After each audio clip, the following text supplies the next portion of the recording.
एक सुनसान रात थी। राइस्टर और ज्ञान भाई मूवी देखकर बाइक से घर जा रहे थे। तभी अचानक तेज बारिश होने लगती है। ज्ञान भाई घबराकर बोला, अरे राइस्टर, कुछ दिख ही नहीं रहा भाई। तभी सामने से एक ट्रक सीधा उनकी तरफ आता है। ज्ञान डर के बाइक को मोड़ता है और दोनों एक पुरानी हवेली के गेट के अंदर घुस जाते हैं। राइस्टर ने सांस लेते हुए कहा, भाई बाल बाल बचे, बारिश बहुत तेज है, चल थोड़ी देर यहीं रुकते हैं। फिर दोनों हवेली के अंदर जाते हैं, लेकिन अंदर एक अजीब सा सन्नाटा था। राइस्टर ने इधर उधर देखा और बोला, भाई मुझे जोर से लगी है, तू रुक, मैं अभी आया। फिर वह हल्का होने जाने लगता है, लेकिन जैसे ही थोड़ा आगे बढ़ा वह तुरंत रुक गया, क्योंकि कहीं से बहुत हल्की सी रोने की आवाज सुनाई दे रही थी। उसे अब डर लग रहा था, लेकिन वह फिर भी धीरे धीरे उस आवाज की तरफ बढ़ता गया। चलते चलते वह एक पुराने कमरे के सामने जा खड़ा हुआ और जो अंदर देखा उसका होश उड़ गया। बारिश रुक चुकी थी। ज्ञान भाई चिल्लाए, ओए राइस्टर, बारिश रुक गई है, चल निकलते हैं। फिर दोनों घर की तरफ निकल पड़े, लेकिन ज्ञान को कुछ अजीब लगा, पर अंधेरी रात में उसने ज्यादा सोचा नहीं।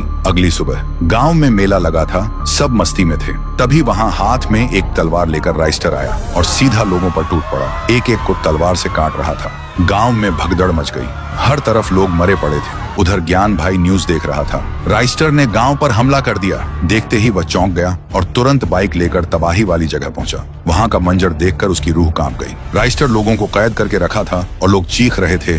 ज्ञान बोला, ओ ये राइस्टर पागल हो गया है क्या? ये सब क्या कर रहा है? तभी वह राइस्टर अपने असली रूप में आता है, एक काला राइस्टर, और कहता है, तेरा दोस्त अब खत्म हो चुका है, अब इस दुनिया पर शैडो रेल्म का राज होगा, और हंसने लगता है। ज्ञान समझ गया, ये उसका दोस्त नहीं, कल रात हवेली में कुछ तो हुआ था जो उसे पता नहीं था। फिर ज्ञान ने बाइक उठाई और सीधा हवेली की तरफ निकल पड़ा। हवेली पहुंचते ही वह सीधा उसी कमरे में गया। वहां उसने देखा आईने के अंदर असली राइस्टर तड़प रहा था। ज्ञान बोला, भाई तू यहाँ कैसे फंस गया? राइस्टर रोते हुए बोला, कल रात जब मैं हल्का होने जा रहा था, कहीं से मुझे किसी के रोने की आवाज आई। मैं उस आवाज के पीछे चलता गया और तभी एक कमरे में देखा, आईने के अंदर एक इंसान कैद था जो मेरे जैसा ही दिख रहा था, मगर पूरा काला। वह मुझे बोल रहा था, मुझे बचाओ, मैं बाहर नहीं आ पा रहा। मैं पहले ही डरा हुआ था, ऊपर से मुझे जोर से भी लगी थी। हड़बड़ी में मैंने आईने की तरफ हाथ बढ़ाया और उसी पल अंदर वाला काला राइस्टर बाहर आ गया और मैं आईने के अंदर चला गया। फिर काला राइस्टर मेरा रूप लेकर तेरे पास गया था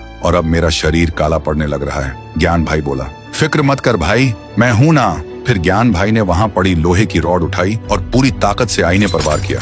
आईना टूट गया। गांव में काला राइस्टर चीखते हुए धुएं में गायब हो गया और हवेली में असली राइस्टर आईने से बाहर आ गया। वह हांफते हुए बोला, थैंक यू भाई, अगर तू वक्त पर ना आता मैं हमेशा के लिए उसमें कैद रह जाता। ज्ञान भाई मुस्कुराते हुए बोला, दोस्ती में थैंक यू नहीं बोलते भाई, चल घर चलते हैं, मुझे भूख लगी है। और इस तरह ज्ञान की होशियारी ने गांव और राइस्टर दोनों को बचा लिया।